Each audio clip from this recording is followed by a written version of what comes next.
सभापती महोदय, आज अधिवेशनाच्या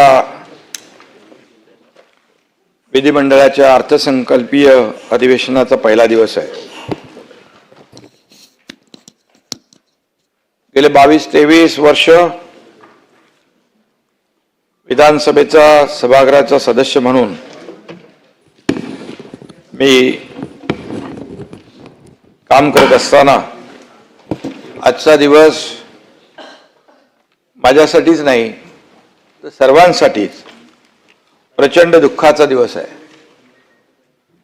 आपल्याच एका सहकार्याच्या श्रद्धांजली सभेत बोलण्याची वेळ येणं यासारखं दुसरं दुर्दैवी काहीच असू शकत नाही। आणि त्यातही तो सहकारी अजितदादांसारखा उमदा स्पष्टवक्ता राजकारणी असेल तर सगळ्यांनाच खचून जायला होतं, ही वस्तुस्थिती आहे। अजितदादा आपल्यातून जाऊन आता जवळजवळ 1 महिना होईल, पण अजितदादांची आठवण आल्याशिवाय एकही दिवस जात नाही, वस्तुस्थिती आहे। दादांच्या जाण्याने निर्माण झालेली पोकळी कधीच भरून निघणार नाही। मी सर्वप्रथम अजितदादा पवार यांना भावपूर्ण श्रद्धांजली अर्पण करतो। खरं म्हणजे आपल्या सगळ्यांनाच पावलोपावली अजितदादांची उणीव भासते आहे। कालच्या पत्रकार परिषदेत अजितदादा नव्हते। आज छत्रपती शिवाजी महाराजांच्या पुतळ्यास आम्ही अभिवादन केलं, पुष्पहार घालून नतमस्तक झालो, तिथेही दादा नव्हते। शिवनेरीवर शिवजयंती साजरी करायला गेलो, तिथेही दादा नव्हते। आताही बाजूला बसलेले दादा नाहीत। दादा आपल्यासोबत नाहीत हे अजूनही मनाला पटण्यासारखं नाही, ही वस्तुस्थिती आहे। सगळं काही व्यवस्थित सुरू होतं, निवडणुकाही संपत आल्या होत्या। नव्या वर्षात राज्याच्या विकासाला, लोकांच्या कल्याणाला नवा वेग द्यायचा निर्धार आम्ही तिघांनी केला होता। पण 28 जानेवारीचा तो काळा दिवस उजाडला आणि सकाळी अपघाताची बातमी धडकली। टीव्हीवर ती दृश्य बघितली आणि सगळ्यांचाच मनाचा थरकाप उडाला। दादांवर प्रेम करणाऱ्यांवर आभाळा एवढं दुःख कोसळलं। कितीतरी वेळा कुणाचाच या बातमीवर विश्वास बसत नव्हता। प्रत्येकाच्या डोळ्यात अश्रू होते, मनात दुःख होतं। दादा वेळ कधीच चुकवत नव्हते, पण त्या दिवशी नियतीने मात्र वेळ चुकवली। लाख गेले तरी चालतील, पण लाखांचा पोशिंदा जगला पाहिजे असं आपण नेहमी म्हणतो। पण त्या दिवशी सभापती महोदय अगदी विपरीत घडलं। लाखांचा पोशिंदा गेला। दादांचं नाव अजित होतं, पण नियतीसमोर ते जिंकू शकले नाहीत। दादा लाखो त्यांच्या कार्यकर्त्यांना, अनुयायांना, त्यांच्यावर प्रेम करणाऱ्यांना अनाथ करून गेले, ही मात्र वस्तुस्थिती आहे। यामध्ये मी एवढंच म्हणेन, बिछड़ा कुछ इस अदा से कि रुत ही बदल गया, बिछड़ा कुछ इस अदा से कि रुत ही बदल गया, एक इंसान सारे शहर को ही वीरान कर गया। या दुर्घटनेनं पवार कुटुंबियांवर काळाने घाला घातला। दुःखाचा डोंगर कोसळणं म्हणजे काय असतं हे मी स्वतः देखील अनुभवलंय। माझी 2 मुलं अपघातात मी गमावली, त्यावेळी मी दुःख पाहिलंय। त्यामुळे सुनेत्रताई, पार्थ, जय आणि एकूणच पवार कुटुंबियांच्या दुःखाची आपण सगळेच कल्पना करू शकतो। माझे गुरुवर्य धर्मवीर आनंद दिघे साहेबांना सुद्धा मी अपघातातच गमावलं। आणि त्यावेळी देखील दुःख काय असतं हे मी पाहिलंय. साहेबांवर प्रेम करणाऱ्या लाखो लोकांची काय अवस्था झाली तेही पाहिलंय, कारण तेही अचानक निघून गेले. त्यामुळे दादांवर अतोनात प्रेम करणाऱ्या लोकांची वेदना आपण जाणतो. आजही सभागृहातल्या अनेकांच्या डोळ्यात अश्रू आहेत, दुःख आहे. हे दुःख पचवणं दादा आपल्यात नाहीत हे मान्य करणं अवघड नाही तर अशक्य आहे. आपल्या राज्यानं एक अत्यंत कर्तृत्ववान नेता गमावलाय. शब्द आणि वेळेला किंमत देणारा नेता गमावलाय. एक खंबीर निर्भीड लोकनेता गमावलाय. राजकारणातला दादा माणूस गमावलाय. धडाडीचा आणि दूरदृष्टी असलेला विकास पुरुष गमावलाय. मी आणि देवेंद्रजींनी एक दिलदार मित्र गमावलाय.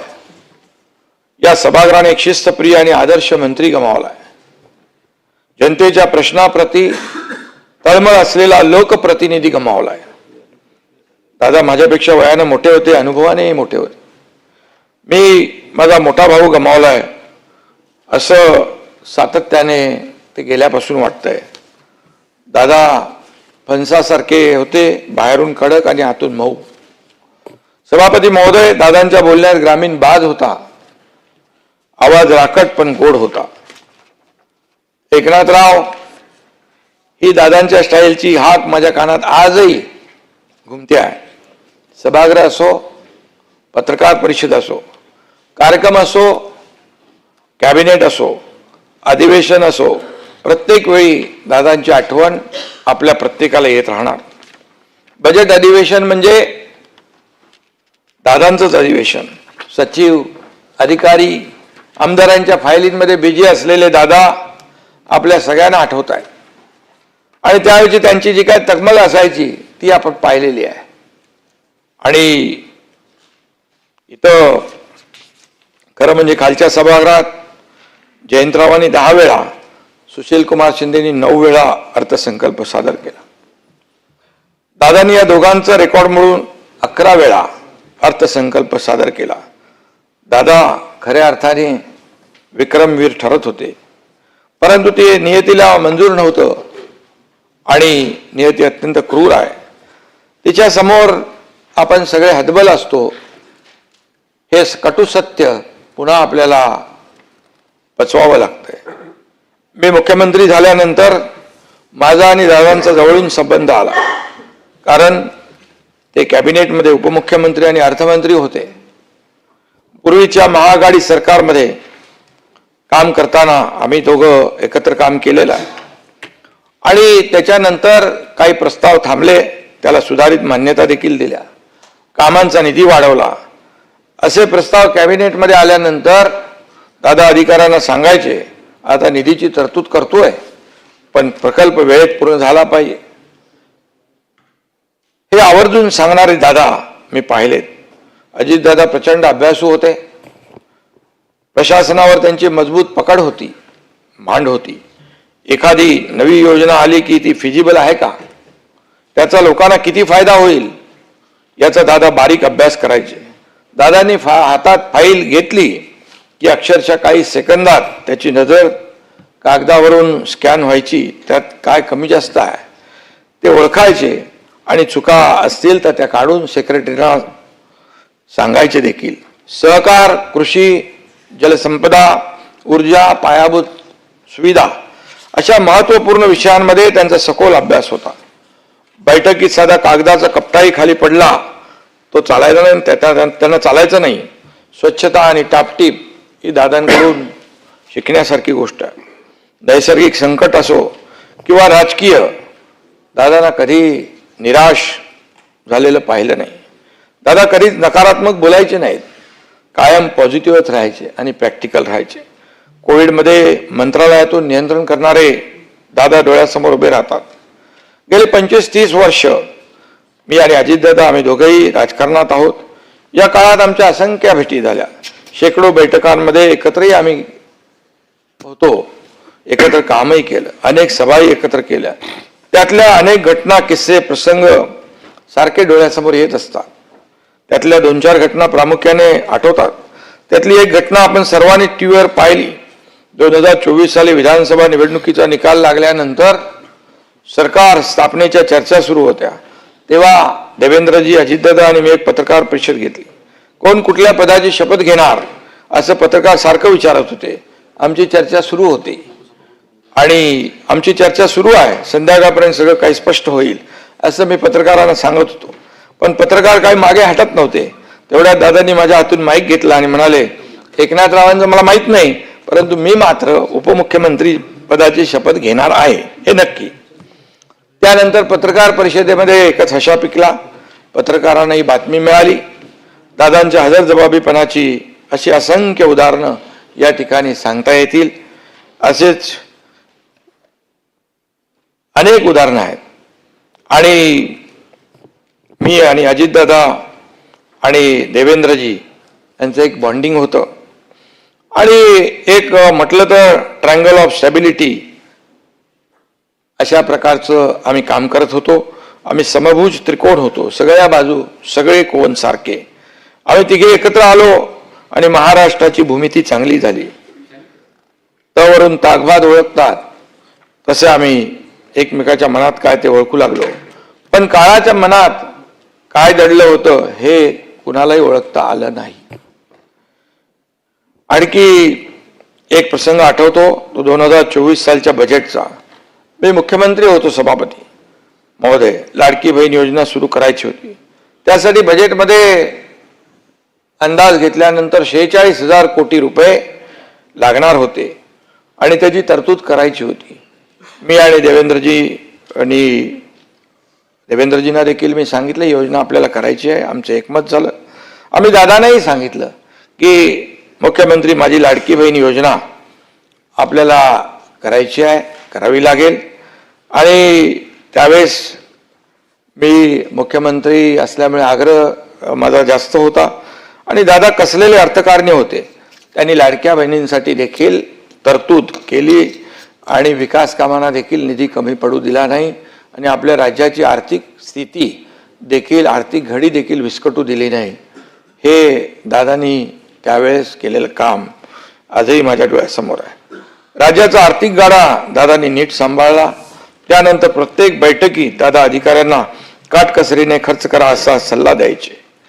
महाराष्ट्राची आर्थिक घडी बसवण्यासाठी त्यांच्या प्रदीर्घ अनुभवाचा आपल्या सगळ्यांनाच मोठा आधार वाटायचा. तो आधार आम्ही गमावलाय ही वस्तुस्थिती आहे. अधिवेशनाच्या काळात दादा पूर्ण वेळ सभागृहात थांबायचे. सभागृह संपेपर्यंत मी त्यांना बसलेलो पाहायचो आणि अधिवेशनाच्या काळात दादा पूर्ण वेळ थांबायचे आणि मंत्र्यांना देखील सांगायचे.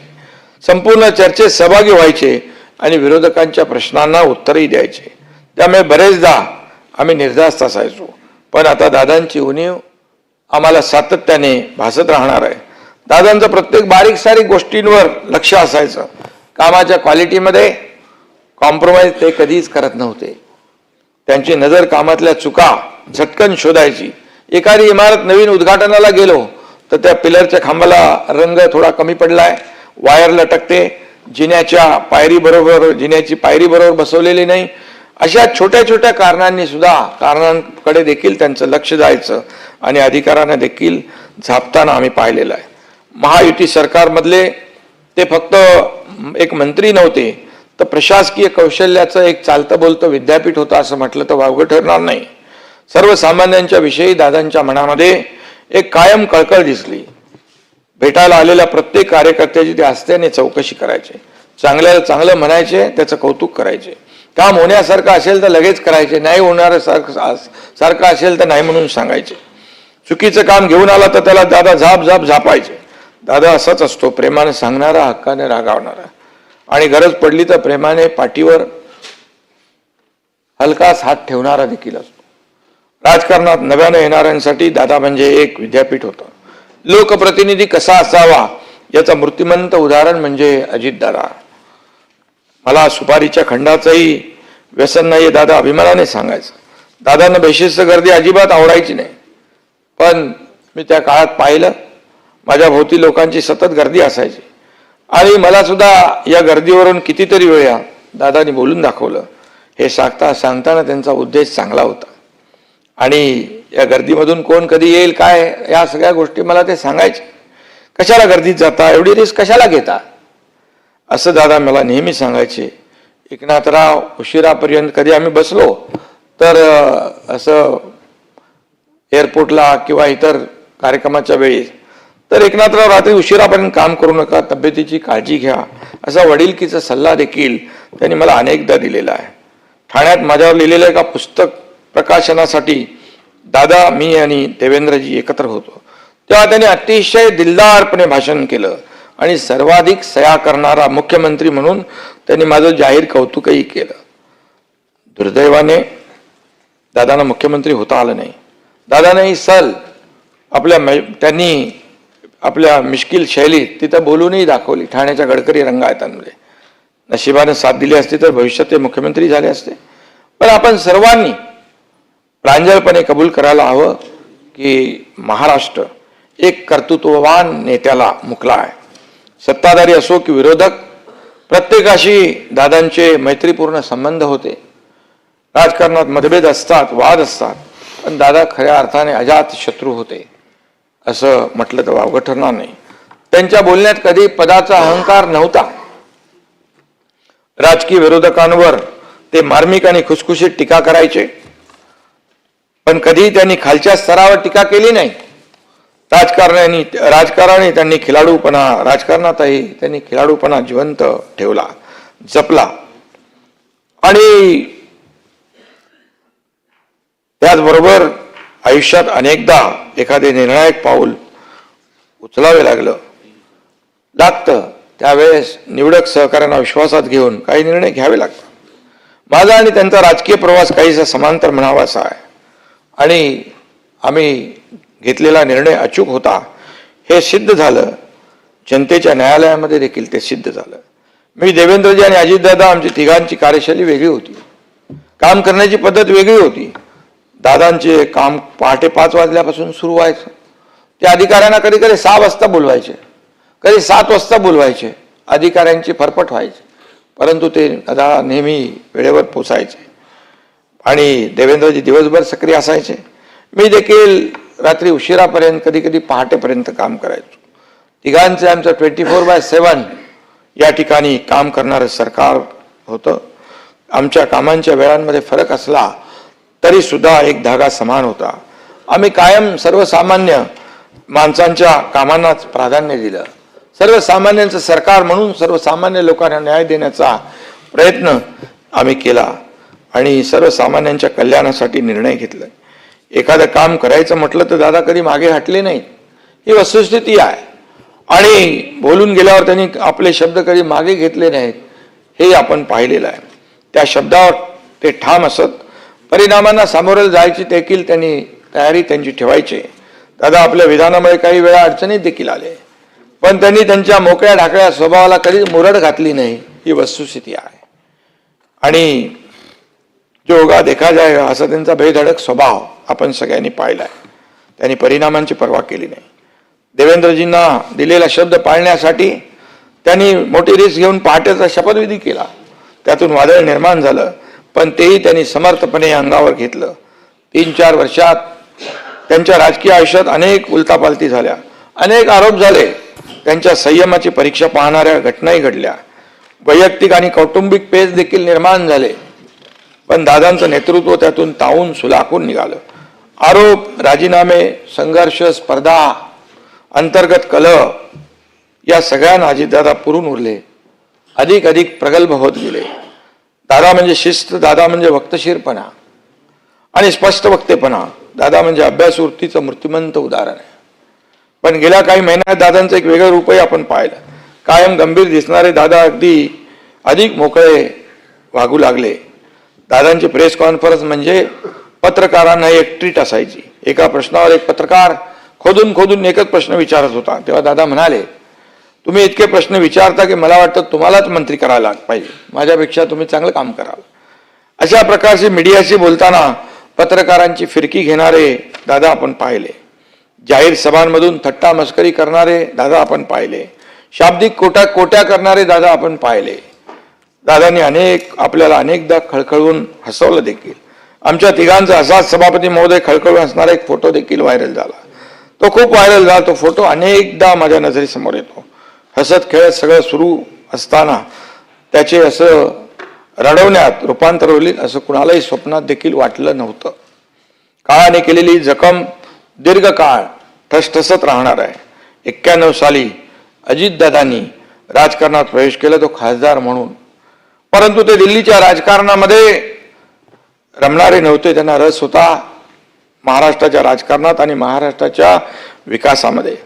दिल्लीतून दादा महाराष्ट्रात आल्यानंतर त्यांची राजकीय कारकीर्द बहरली. दादा कायम राजकीय घडामोडींच्या केंद्रस्थानी राहिले. सभापती महोदय 1999 साली शरद पवार साहेबांनी राष्ट्रवादी काँग्रेसची स्थापना केली. अजितदादा त्यांच्यासोबत सावलीसारखे वावरले, सावलीसारखे राहिले. 7 वेळा आमदार, 6 वेळा उपमुख्यमंत्री, 11 वेळा बजेट मांडणारे वित्तमंत्री, वर्षभरासाठी विरोधी पक्षनेता, ही त्यांची चौफेर कामगिरी आहे. शरद पवार साहेबांपाठोपाठ आपलं होम ग्राउंड म्हणजे बारामतीचा किल्ला अजितदादांनी केवळ लढवला नाही, सांभाळला, बळकट केला. अजितदादांनी कधीच जातीपातीचं राजकारण केलं नाही. सहकार क्षेत्र म्हणजे त्यांच्या राजकारणाचं बाळकडू होतं. सहकारीची जाण असलेला त्यांच्यासारखा नेता पुन्हा होणे नाही, ही वस्तुस्थिती आहे. राज्याच्या जनतेने आमच्या महायुतीला ऐतिहासिक मॅन्डेट दिलं होतं. त्या जोरावर विकासाचा वेग वाढवण्याची वेळ या ठिकाणी आता होती. विकास कामांना गती देण्याची वेळ होती. सगळी परिस्थिती अनुकूल होती. त्याच वेळी हा दुर्दैवी अपघात घडला. दादा गेले. अवघ्या महाराष्ट्राला मान्यच नाही. दादांनी माघारी यावं असे सगळे म्हणत आहेत. सरकारचा एखादा निर्णय चुकला तर तो मागे घ्यायलाच हवा असं दादा आवर्जून सांगायचे. दादांना सांगावं असं वाटतं, दादा तुमचा हा निर्णय चुकलेला आहे, तो मागे घ्या आणि माघारी या. पण दादा नाहीत.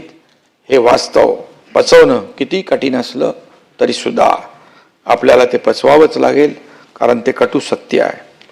दादांना श्रद्धांजली अर्पण करतो असं म्हणताना देखील आपल्याला प्रत्येकाची जीभ जड होती आहे, कारण विश्वास बसत नाही. ही वस्तुस्थिती आहे. आजही सभागृहाकडे पाहताना दादा डोळ्यासमोरच दिसत आहेत. पण आपलं दुर्दैव आहे की दादा आपल्यात नाहीत. आज सुनेत्राताई मोठ्या धीरानं दादांची जबाबदारी त्यांनी स्वीकारलेली आहे. आम्हाला एवढं दुःख असतानाही ही माऊली खंबीरपणे उभी राहिली आहे. दादांच्या सहकार्यांना आणि कार्यकर्त्यांना देखील धीर देताना आपण पाहतोय. दादांच्या खुर्चीवर बसताना त्यांच्या भावना आपण समजू शकतो. आणि म्हणून आम्ही सर्वजण ताईच्या पाठीशी खंबीरपणे उभे आहोत. महाराष्ट्राच्या विकासाचं जे स्वप्न दादांनी पाहिलं होतं ते पूर्ण करण्याची जबाबदारी आता आपल्या सर्वांवर आहे. विकास आता लांबणार नाही, महाराष्ट्र आता थांबणार नाही, ही दादांची घोषणा आपण खऱ्या अर्थाने सगळ्यांनी मिळून सत्यात उतरवूया. दादा तुमची उणीव आम्हाला सतत भासत राहणार आहे. आणि अजितदादा आपल्यात कायम राहतील त्यांच्या कार्यकर्तृत्वाच्या रूपाने. आणि एवढंच मी या प्रसंगी सांगतो. आणि दादांना श्रद्धांजली वाहताना मी एवढंच जाता जाता सांगतो, आपको दिया हुआ वादा कभी नहीं तोड़ेंगे, आपको दिया हुआ वादा कभी नहीं तोड़ेंगे, आपकी विरासत को हर दिल से जोड़ेंगे. आप नहीं पर आपकी यादें हमारे साथ है. दादा आपके सपनों को हम अधूरा नहीं छोड़ेंगे. पुन्हा एकदा महाराष्ट्राच्या लाडक्या दादांना अतिशय जड अंतकरणाने श्रद्धांजली अर्पित करतो. ईश्वर त्यांच्या आत्म्यास शांती प्रदान करो अशी प्रार्थना करतो. आणि या धक्क्यातून सावरण्याचं बळ सुनेत्राताई आणि त्यांचं पूर्ण कुटुंबीय आणि आपल्या सर्वांना मिळू अशी ईश्वराकडे प्रार्थना करतो आणि थांबतो. इतर 4 सदस्य संदर्भात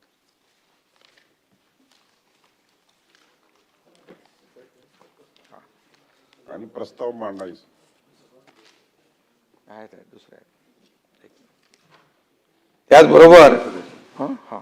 त्याचबरोबर सभापती महोदय, या सभागृहाचे सदस्य असलेल्या कैलासवासी स्वरूपसिंग नाईक यांच्या निधनाने आदिवासी समाजाचा एक बुलंद आवाज हरपला आहे.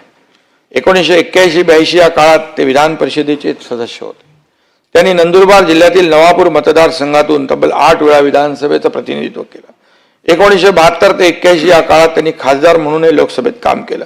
आदिवासी समाजातील व्यसनमुक्ती, शिक्षण आणि सावकारी पाशातून मुक्त करण्यासाठी त्यांनी केलेले कार्य मैलाचा दगड ठरलं आहे. नंदुरबार जिल्ह्यातील नवापूर तालुक्यातील नवागाव या लहानशा आदिवासी वस्तीत त्यांचा जन्म झाला. त्यांनी शिक्षण घेतलं आणि नंतर आपल्या गावी 1962 साली सरपंच म्हणून निवडून आले. त्यानंतर पंचायत समितीत अपक्ष निवडून आले. त्यानंतर त्यांनी कधीही मागे वळून पाहिलं नाही. विशेषतः व्यसनमुक्तीसाठी त्यांनी गावोगाव भजनी मंडळे स्थापन केली. मंत्रिमंडळात अनेक महत्त्वाची खाती सांभाळताना त्यांनी नेहमीच तळागाळातील माणसाचा विचार केला. अशा या ज्येष्ठ नेत्याचे बुधवार दिनांक 24 डिसेंबर 2025 रोजी निधन झाले. मी त्यांना भावपूर्ण श्रद्धांजली अर्पित करतो. सभापती महोदय, डॉक्टर अशोक मोडक हे केवळ राजकारणी नव्हते, तर ते एक उत्कृष्ट संसदपटू आणि चांगले विचारवंत होते. कोकण विभाग पदवीधर मतदारसंघातून 2 वेळा निवडून आलेल्या मोडक सरांचा आंतरराष्ट्रीय राजकारणाचा गाढा अभ्यास होता. 18 पुस्तकं आणि 41 शोध निबंधाच्या माध्यमातून त्यांनी एक प्रकारे मोठं वैचारिक कार्य केलं होतं. बिलासपूर केंद्रीय विद्यापीठाचे कुलगुरू म्हणून त्यांनी शैक्षणिक क्षेत्रात दिलेले योगदान अमूल्य आहे. अखिल भारतीय विद्यार्थी परिषदेचे अध्यक्ष म्हणून त्यांनी काही काळ काम करून आपला ठसा उमटवला. राष्ट्रकुल संसदीय मंडळातर्फे दिला जाणारा उत्कृष्ट संसदपटू पुरस्कारही त्यांना मिळाला. संशोधन, अध्यापन, लेखन, वक्तृत्व आणि विद्वत्ता या सर्व बाबतीत ख्याती त्यांची होती. हे त्यांच्या लौकिकाचं ठळक पैलू होतेच. त्याहीपेक्षा महत्त्वाची होती की त्यांनी धारण केलेली जीवननिष्ठा, त्यांच्या बहुक्षेत्रीय कर्तबगारीला निखळ देशनिष्ठ दृष्टिकोनाचे अतिशय भक्कम असं अधिष्ठानही होतं. अशा ज्येष्ठ विचारवंताचं शुक्रवार 2 जानेवारी 2026 रोजी दुःखद निधन झालं. मी त्यांना भावपूर्ण श्रद्धांजली अर्पित करतो. सभापती महोदय, कैलासवासी गंगाधर पटणे यांनी गाव तिथं ग्रंथालयी चळवळ उभी करून महाराष्ट्रात वाचन संस्कृती रुजवली. कामगार, शेतमजूर आणि दलितांच्या प्रश्नासाठी त्यांनी अनेक आंदोलनं केली. प्रसंगी तुरुंगवासही भोगला आणि 1978 ते 1980 या काळात बिलोली मतदारसंघातून महाराष्ट्र विधानसभेवर ते निवडून आले. 1998 ते 2004 या काळात त्यांनी विधान परिषदेत सर्वसामान्यांचे प्रश्न पोटतिडकीने मांडले. सहकार आणि स्थानिक स्वराज्य संस्थेच्या माध्यमातून त्यांनी मराठवाड्यात मोठं संघटन उभं केलं. अशा या ज्येष्ठ समाजसेवकाचं रविवार 11 जानेवारी 2026 रोजी निधन झालं. मी त्यांना भावपूर्ण श्रद्धांजली अर्पित करतो. सभापती महोदय, श्रीमती नीला देसाई या शिवसेनेच्या स्थापनेपासून सक्रिय असलेल्या एक धडाडीच्या कार्यकर्त्या आणि नेत्या होत्या. 1994 मध्ये महाराष्ट्र विधानसभेतून महाराष्ट्र विधान परिषदेवर निर्वाचित झाल्या होत्या. मुंबईतील अनेक सामाजिक आणि शैक्षणिक संस्थांशी त्यांचा जवळचा संबंध होता. शिवसेनेच्या अनेक आंदोलनात त्या रस्त्यावर उतरल्या होत्या. गुजरात आणि पंजाब राज्यात शिवसेना पक्षाचा विस्तार प्रसार करण्यासाठी त्यांनी विशेष परिश्रम घेतले होते. आणि महिलांसाठी प्रौढ शिक्षण आणि व्यवसाय मार्गदर्शनाचे त्यांनी केलेले कार्य अत्यंत कौतुकास्पद आणि अभिमानास्पद आहे. अशा या धडाडीच्या सदस्या आणि समाजसेविकेचं निधन शुक्रवार 16 जानेवारी 2026 रोजी झालं. मी त्यांना भावपूर्ण श्रद्धांजली अर्पित करतो. खऱ्या अर्थाने सन्मान्य सदस्यांच्या निधनानं राज्याच्या सार्वजनिक जीवनात मोठी पोकळी निर्माण झालेली आहे. मी शासनातर्फे आणि माझ्या वैयक्तिक परिवारातर्फे सर्व दिवंगत नेत्यांना भावपूर्ण श्रद्धांजली अर्पित करतो आणि त्यांच्या शोकाकुल कुटुंबियांच्या दुःखात सहभागी होतो. माननीय सभागृहाचे नेते आणि राज्याचे उपमुख्यमंत्री श्री एकनाथरावजी शिंदे साहेब यांनी उपमुख्यमंत्री व माजी विधानसभा सदस्य दुःखद निधनाबद्दल शोक प्रस्ताव मांडला आहे. या प्रस्तावावर बोलण्यासाठी मी सन्माननीय सदस्य श्री उद्धवजी ठाकरे साहेब यांना विनंती करतो.